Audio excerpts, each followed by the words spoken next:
Président de la République de Guinée-Bissau, cher frère Mbalo, Monsieur le Président de la Conférence des chefs d'État et de gouvernement de la communauté des pays de langue portugaise, chers collègues, Monsieur le Secrétaire exécutif de la communauté des pays de langue portugaise, Mesdames, Messieurs, je voudrais d'abord exprimer ma profonde gratitude à mon frère le Président Mbalo pour l'invitation et l'accueil chaleureux qui m'a été réservé ainsi qu'à ma délégation.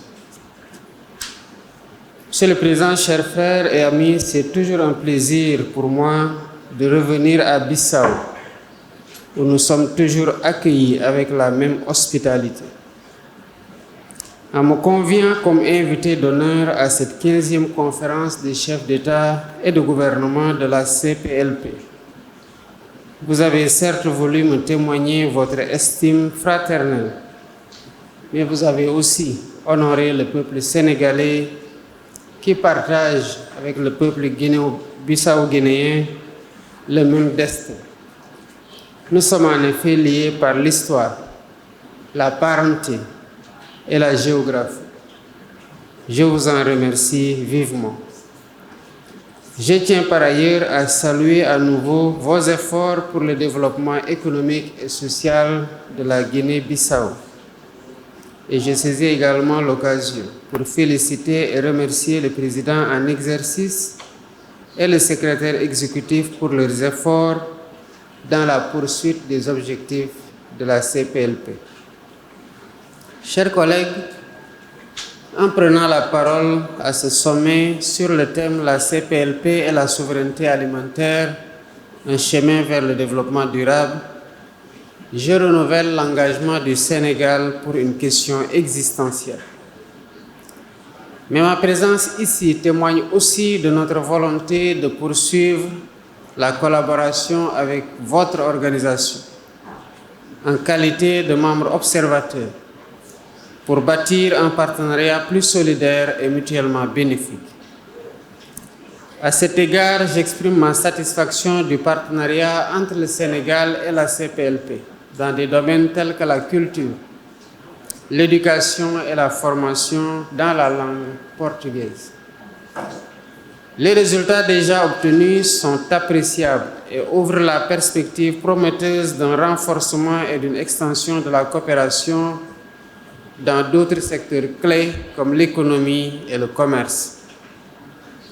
Si à l'origine, la CPLP était un projet politique fondé sur la langue portugaise, le lien historique et le patrimoine commun des États qui la composent, elle s'est vite adaptée aux mutations du monde en devenant une importante plateforme intergouvernementale de solidarité et de coopération entre pays membres.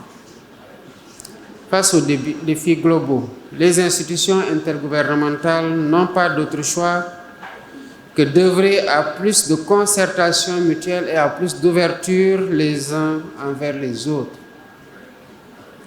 Ces défis n'épousent ni les frontières entre nos pays, ni les cloisons entre les organisations auxquelles nous adhérons. En effet, nous vivons dans un contexte régional et mondial difficile, marqué par une recrudescence des crises politiques et des conflits armés, une croissance préoccupante du terrorisme et de l'extrémisme violent, les trafics de tout genre, le recul du multilatéralisme, le repli sur soi, les crises écologiques, sanitaires et économiques sans précédent. Toutes ces crises et ces changements impactent nos efforts pour pérenniser la paix et la sécurité dans nos pays, ainsi que nos actions pour la réduction des inégalités et la lutte contre la pauvreté. Ils fragilisent les systèmes alimentaires dans le monde, particulièrement en Afrique, où la menace d'une sous-alimentation et de la faim sont permanentes. Le récent rapport de la FAO sur l'état de l'alimentation dans le monde indique clairement une dégradation continue de la situation avec un risque accru d'insécurité alimentaire. C'est un signal alarmant.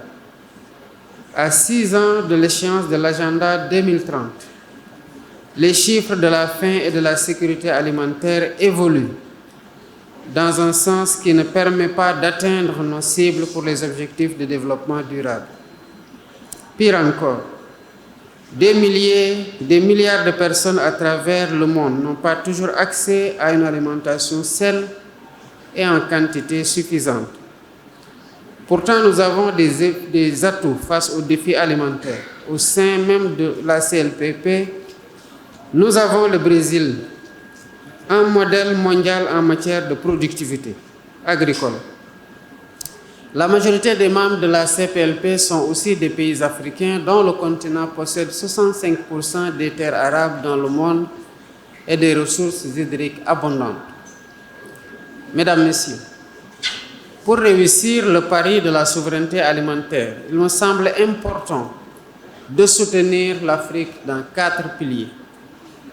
Premièrement, en valorisant davantage la recherche et en améliorant la mécanisation agricole et la maîtrise de l'eau, en développant des chaînes de valeur par la transformation locale des produits. Deuxièmement, en élargissant les superficies exploitées et en assurant une gestion durable des terres. Troisièmement, en améliorant l'accès des produits au marché par des infrastructures de désenclavement et d'interconnexion transfrontalière, ainsi que des équipements de stockage et de conservation. Quatrièmement, enfin, en soutenant les petits exploitants, notamment les femmes et les jeunes, par un encadrement et un financement adaptés à leurs besoins.